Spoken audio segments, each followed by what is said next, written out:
to all of those of you who are left below. I really appreciate you being here. And by the way, I'm absolutely sure that the rapture happened outside of Pennsylvania. It's just that on that day, God looked down and said, I've done enough. You're done. What do you do after you've given your life fortune away to some maniac who's predicting the end of the world? My friends would treat him like he was Scar and we were the hyenas from The Lion King. We'd just be like, well, he lied to us. Let's eat the motherfucker. I'm gonna be hungry later. So I enjoy shoplifting. It's just fun. And it's a petty, middle-class white crime, too. Anytime, it's just that. Like, if you really wanted to steal shit, you would go in a store, rob somebody, you'd shoot them, and you'd run away with $1 million. It's petty white kid crime. You'll know it because you'll see some kid in, like, a black trench coat like he's Morpheus. Who's going around.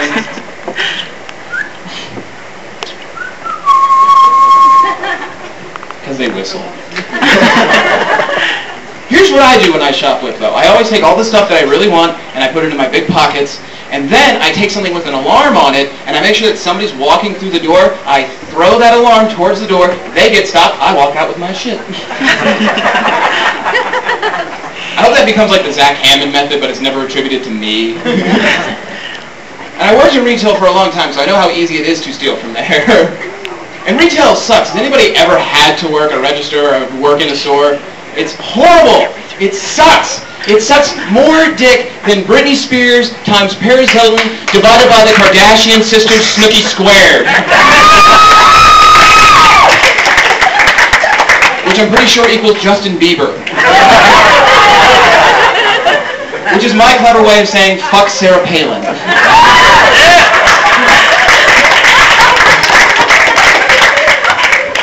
And the longer you work in retail, the more you realize that you need to do things that like just stimulate you on an intellectual level. So to stimulate me on an intellectual level, I just started sexually harassing people. Because that's what stimulates me on an intellectual level. And we had this one girl that worked at our store who had huge tits. We used to call her pumpkin titties for fun. And I'd call her that too on days that we needed her at register. Like, boom, pumpkin titties to your register. Pumpkin titties to your register. Her tips were just so big and voluptuous, I wanted to rub my face in them and make a Zack Hammond.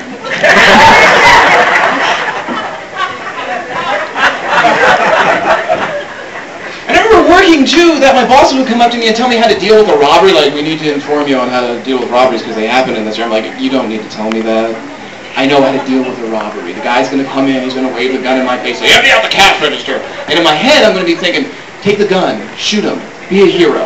What's going to come out, though, is I'll split it with you. You see the guy at Register 1? He's the silent alarm guy. Shoot him first. We have the most money in here around noon. I will meet you at McDonald's. Because that's where you go after you rob a dollar store. You have $1,000 in your pocket, dollar menu's viable. And that's just low standard shit. I've noticed that low standards are all over the place. The biggest low standard I've seen so far is a woman who has a French manicure and no teeth. And where do your priorities lie? Why don't you save that money and buy yourself some goddamn teeth? Or at the very least a white mouth guard and draw some vertical lines on it. You're not sexy. There's nothing sexy about you going, look at my nails.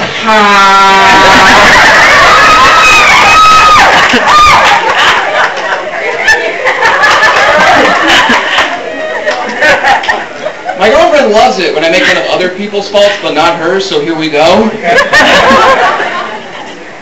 When I sleep with her, she falls asleep before I do, and I like to watch her because I'm weird.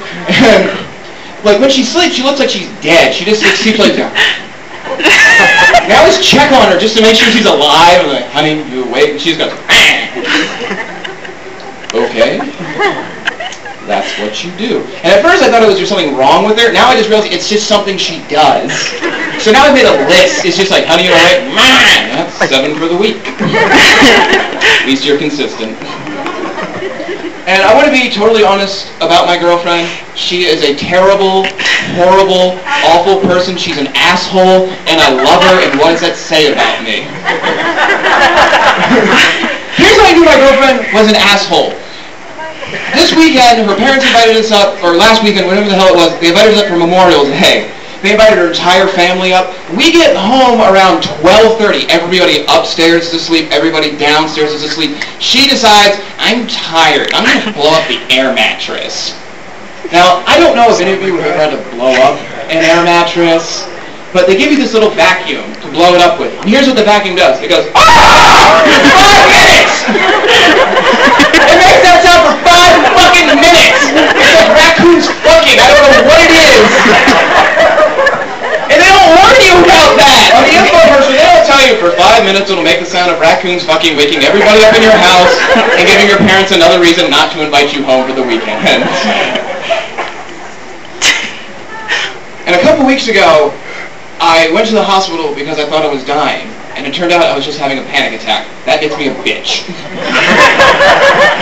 But you don't think that when you think you're dying. Because here's what happened. I started analyzing my life, and I'm in my 20s. Don't do that. If you're in your 20s, don't analyze your life. It sucks. Some of you already did that. But I did it. I realized it's horrible. Because when you're in your 20s, life is just shit. It has to be. So you can appreciate things later on. And if there's anybody that's like in their 20s and they're doing better than you, it's because they're an asshole and they're trying. I started analyzing my life. I was like, I hate my job. It sucks. I never make enough money. Comedy's okay, but it doesn't pay the bills like I need it to. I love my girlfriend, but I'm never going to be involved in a crazy orgy. And that's when my heart said, oh, fuck that. And I just started crying. I didn't know why. I started crying, just tears, just like a little fucking bitch. And her mom had to drive me to the hospital, and the entire time I'm sitting in the passenger seat, and her mom is holding my hand. I'm like, this is fucking gay. And I didn't think I was going to die. I'm going to a rural hospital in Pennsylvania. I know I'm going to fucking die. I went to Wilkes-Barre General. They have a cemetery across the street. You walk in there with a paper cut, they go, you're fucked. This is just a nice building. And hospitals just are horrible places to go to, and the emergency rooms are the worst. Because you walk into an emergency room and they don't give a shit about you. It's 3 in the morning, everybody's dying, they don't care. You could go in there missing half your arm and walk up to the lady, I'm missing half my arm, I'm losing a lot of blood and I'm getting really lightheaded. Can you sit down? Yeah, then sit over there and wait. You see this guy right here? He got shot 4 times 3 hours ago. I haven't heard a peep out of him. You need to stop being a pussy. Alright, I'm just the guy missing half his arm here. But I'm pretty sure he's dead. Really? It appears you're right. Who had 242? I did. You're 241 now. Sit down, sir.